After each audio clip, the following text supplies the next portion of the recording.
Hey everybody, and welcome back to the Hilltop Pillbox here in Abbotsford, British Columbia, Canada. And the board is set for a big old game of Historical Board Gaming's Global War 1939.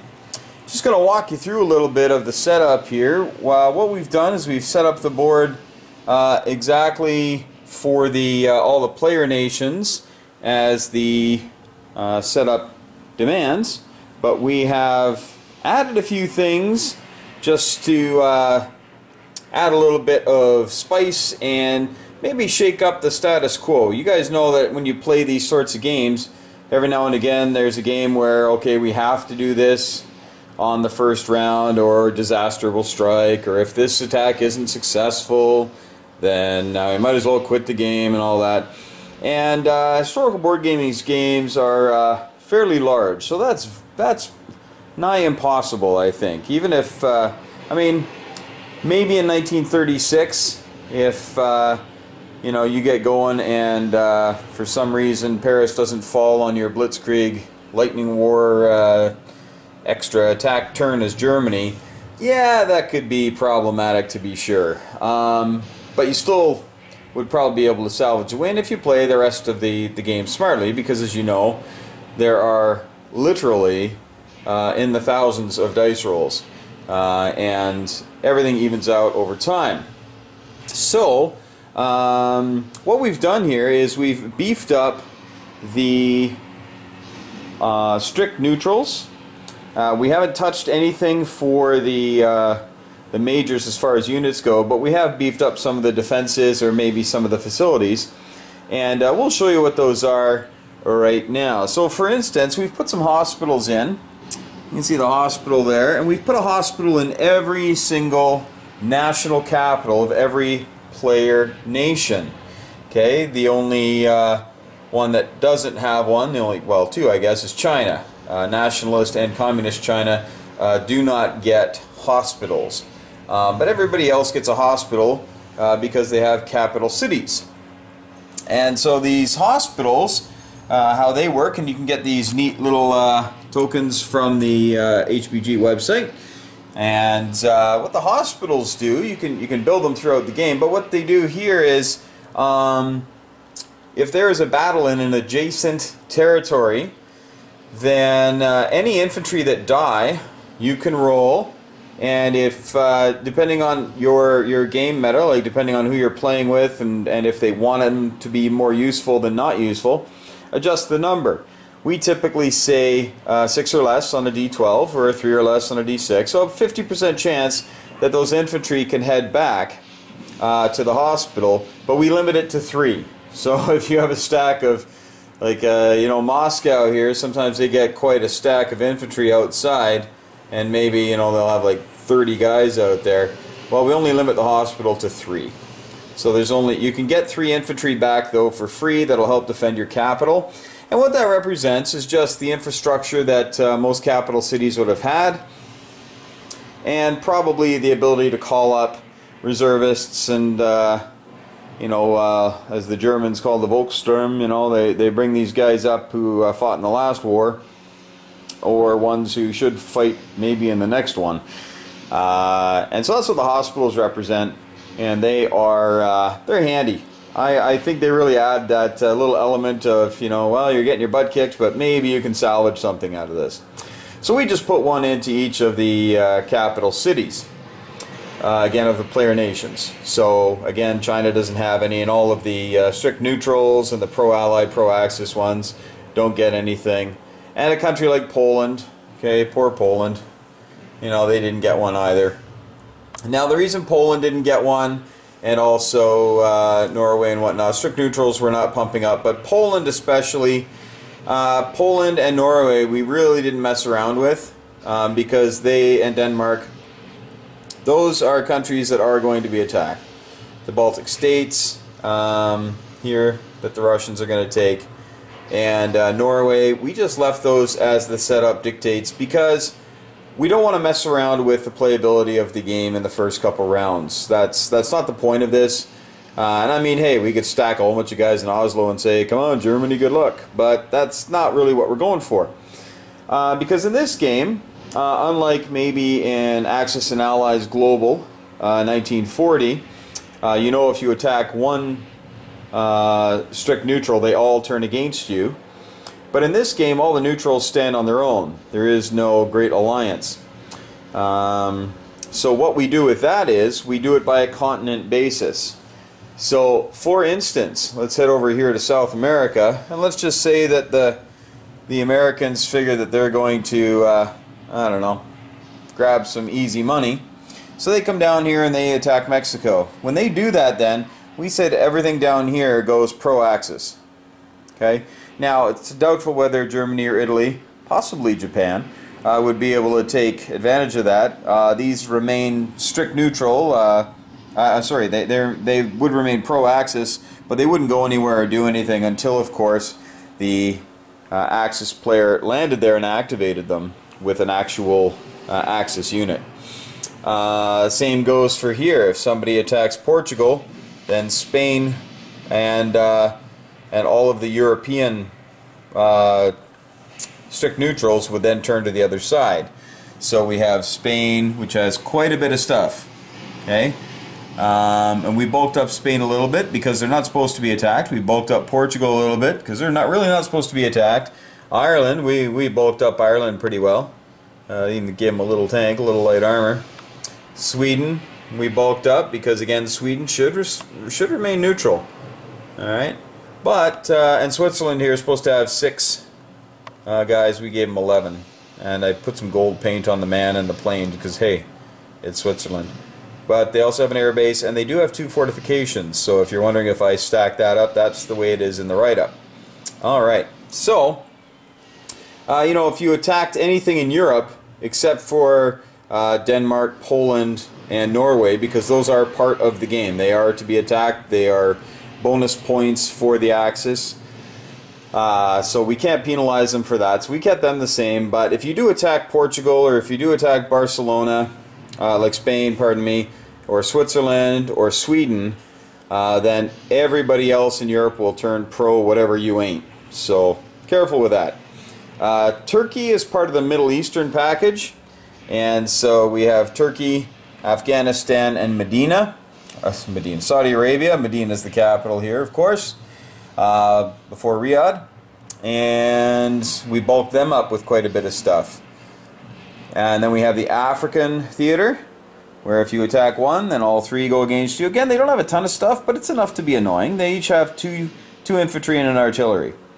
So, you know, if Italy's running rampant and they figure they want to come grab some extra coinage, then they do that. Mongolia, this is the one that gives people fits because, well, if you attack it, they turn Russian, all that in the Axis and Allies game. In historical board gaming, though, they're just Mongolia.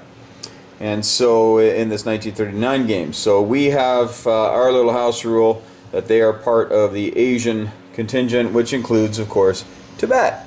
So if anybody attacks either of those, then the other will turn. And of course, you know, if Japan then goes into Mongolia to grab some extra coin, all these troops, as soon as the Russians can get into each individual territory, will turn Soviet.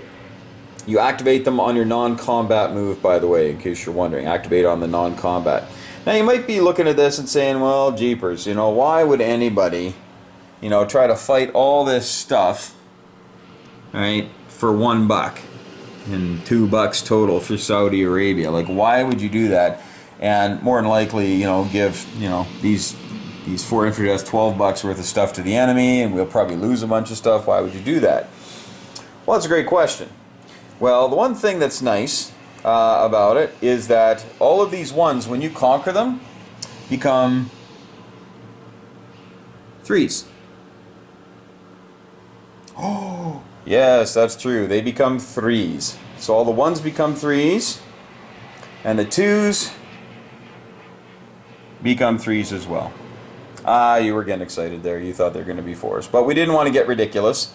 But it does increase your money. But again, you know, attacking here, you know, it's going to draw a lot of money away from you. And yeah, you'll get 3 and possibly 6, but all your stuff's going to be trapped down here. And meanwhile, all this becomes pro the other guys.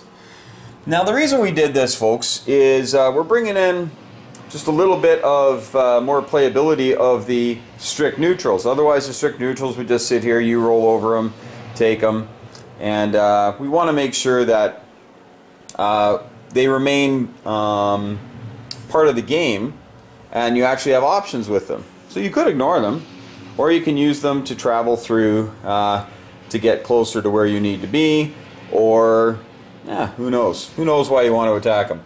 Something like Afghanistan, highly unlikely you would ever attack Afghanistan because you can go right around it just as easily. So not a real reason to attack it. But hey, if somebody attacks Turkey or Saudi Arabia, Afghanistan becomes the other guys. Okay, so that's it for the strict neutrals. And the big money there, remember the ones become three. Now this is our house rule, folks.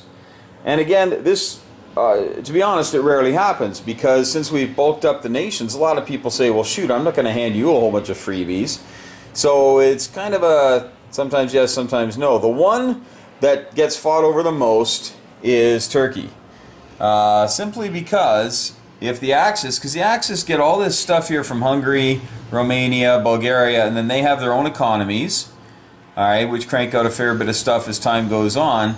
If they can punch through Turkey here, they got a nice backdoor into the south of the Soviet Union. So that can cause some grief there. So, could be worth it. Next thing I want to talk about are the coastal guns. And the coastal guns are very fun. They get to shoot at ships and hitting on a 5 or less. And we've planted more around. Oh, I also forgot to mention, the one playable nation that we did pump up a bit was France, and that was just in this area here, because there's $4 worth of stuff, and we want to make sure that it's important that, you know, they had to fight a little bit for it. Again, this could fall to Vichy, or it could go free French. After Paris falls, we roll. 1 to 6 is Vichy, 7 to 12 is free French, and or vice versa, sorry, I can't remember right now. But it's a 50-50. And so if these all turn Vichy, they just sit here and defend, and if it goes free French, then they can be utilized by the French player. But they can't go into China or Siam until Japan declares war on the West, or the proper things happen that they can declare war. But France is really unable to declare war at that point after Paris falls. Okay, the next thing I'm going to point out are the POW camps. The Japanese start with 2 prisoners of war camps. And the reason they have 2 is because, hey, they've been in Manchuria. This is 1939, so they've been in there for 3 years. A little longer in some cases. And they are, they got a lot of people working slave labor and whatnot, so that's what those represent. What the POW camps do is they give you an extra $1. For whatever territory they're in, even if they don't have a dollar value. But they stay where they are. They're static. You can't pick them up, move them around if times are getting tough. And here's the problem, is if the your opponent goes in there and takes them, that's a liberation. They roll a D6, and it's actually a D3, so you roll a D6 and divide by 2 and get that many free infantry. Just boom, instantly there they are. So yeah, guard them well. They add that $1, but they can give up to $9 to the enemy. So we really like POW camps. They get built a fair bit, especially the Russians will build them in the interior here. Because if they build them in the interior, then if they're getting liberated, then it's highly likely that Moscow has fallen. Let's see, what else do we got going on? I think that's pretty much it. Oh, the mines, yes. Every national capital has mines outside. And what the mines do, it's very simple. It's almost like an AA gun for the water. You just roll for every ship coming in, you roll, and for every 2 you get a hit. And so on a battleship or a carrier, that would be a tip, of course. So you can see them there. Now you're saying, hey, Leningrad's not a capital. Yeah, well, Moscow doesn't have a lot of water around it, as you can see.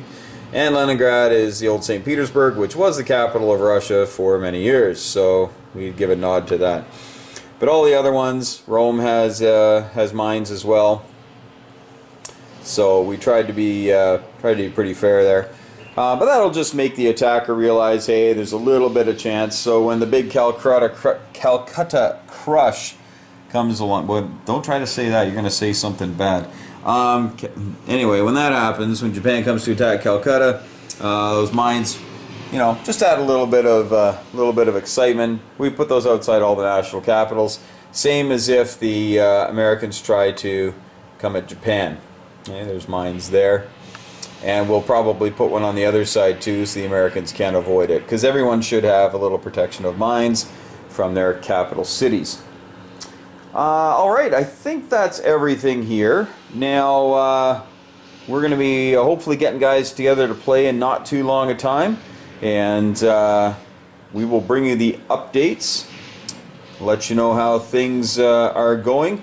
Again, for those of you who are new to 1939, maybe you've been watching some of the 1936 videos, or maybe you're Axis and Allies players who are looking for a little bit more depth in a game.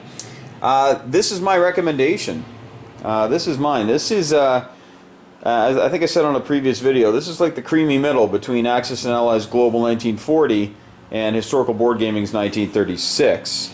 1936 is absolutely chock full of historical accuracy and still extremely playable, but it gives a nod to a lot of things that other games tend to gloss over. Global 40, with many of you, you've been playing that, and that's been your thing, and usually you're done a game in about 4 to 6 hours or whatnot. 1936 can take you a couple of days. If you're doing it right, it could take a couple of days. It can take 16 to 20 hours, sometimes longer. We've had some longer games, depending on how many expansions you're playing, depending on if people are new at playing, or if you realize you need to implement these different types of rules that kind of take up a little bit of time. But with 1939 here, it's pretty straightforward. I'll show you the economic board. So here's the economy of the game. I'm using the one from 1936, but if you see our little handy dandy check mark there, that tells us that we are in 1939. And you see America and Russia are actually off the chart. Yeah, they get nothing. They're gonna roll 2 d12s and add their economy each time. Add to their economy each time, and then eventually when they get to their war levels, then they can declare war and start putting the herd on the Axis. Soviet Union needs to get to 48, America needs to get up to 80. Now some things do help them. One, if somebody declares war on them, then instantly you take that little token and slap it up to wherever it needs to be. But also, America has a heart for places like Far East Command, and Australia, New Zealand, and for England and Canada and whatnot. So when these places get attacked, it makes the American war fever, if you want to call it, kind of peak a bit. And so that'll inflate their economies. When Paris is taken and when France is attacked by Germany, I think that's instantly a +5. If London is taken, I think that's brings them right into the war. I think if Anzac or Far East are attacked, that's 25 plus to the American war effort. So typically America gets in about 4 to 6 turns. Again, depending on the dice rolls, but also, Japan might be just everything's rolling for them on the ground, so they figure, hey, let's do it now, and they go and take out whatever Pacific fleet they can. Japan has a fantastic opening move when they attack the Americans. Their sneak attack, first round, nothing the Americans have, or they get 3 sneak attacks, pardon me, around the board. I'll go over this in greater detail, but essentially nothing gets to shoot back for the first round. And then when they do, they're typically hampered. I think the American boats are all -2 to all of their defense rolls. So they can really get shellacked if you're not watching. Germans have some stuff like that too when they go to attack Russia, but we'll talk more about that on the video. And with all of these neutrals, especially Norway, Denmark, they play into it quite well, as does Greece and Yugoslavia. They have navies that you'll roll for to see who gets it. And when France falls, we also do Vichy rolls, and we find out if these boats become German or if they become Vichy, in which case they go to a Vichy port and just sit there and play defense, or they get scuttled, or they become Free French. So they basically go help the Allies. And a little interesting note here, the Germans, if they hang on to $5, when they take Paris, they can actually just take Marseille and throw in some guys. Well, it's not really for free. They get a couple guys in a tank and an artillery or something for $5. So it's definitely on the discount. But you got to save that $5 if you're Germany. So be aware of that. Not much else to talk about here. If you're not really familiar with the game, looks like Japan is pretty empty here, and they are. But they've got a ton of transports and a ton of guys just waiting to get into the war. And this is Communist China here. They're run by the Soviet player. They only got 5 guys in an artillery. And they do move before Japan. So they either tend to bring all their stuff forward or put all their stuff back. Otherwise, it's all going to die. And they make $3, so they'll put on 1 guy each round. But that's about it. So sometimes they survive for a little while, and sometimes they're not long for this world. So once Japan and Russia are at war, then Russia brings in some tanks sometimes to help out the communist Chinese. But sometimes it's just too late. And if you're wondering who these fancy Frenchmen are, this is the French Foreign Legion. It's had absolutely no French troops in it. And again, when you roll, or when Paris falls, you roll for all of the French territories, and they either turn Vichy or Free French. If they stay Free French up here, those guys can stay where they are. If these territories go Vichy, they have to retreat. If they can't retreat to a Free French territory, they are destroyed. So it's rare, but it does happen. But you roll for everything, even Syria. And of course, Madagascar, which is a huge roll. We've had some pretty fun stuff with that one. And then of course, French Indochina and Saigon. And then these islands over here, Fiji and the New Hebrides. Alright. Well folks, don't want to bore you anymore, so we're going to pack it up here. And we will hopefully get a game up here within the next little while. And you guys will see Historical Board Gaming's 1939 in all of its glory. And until then, have a blast with all your different games. Be nice to each other. And may the dice be with you.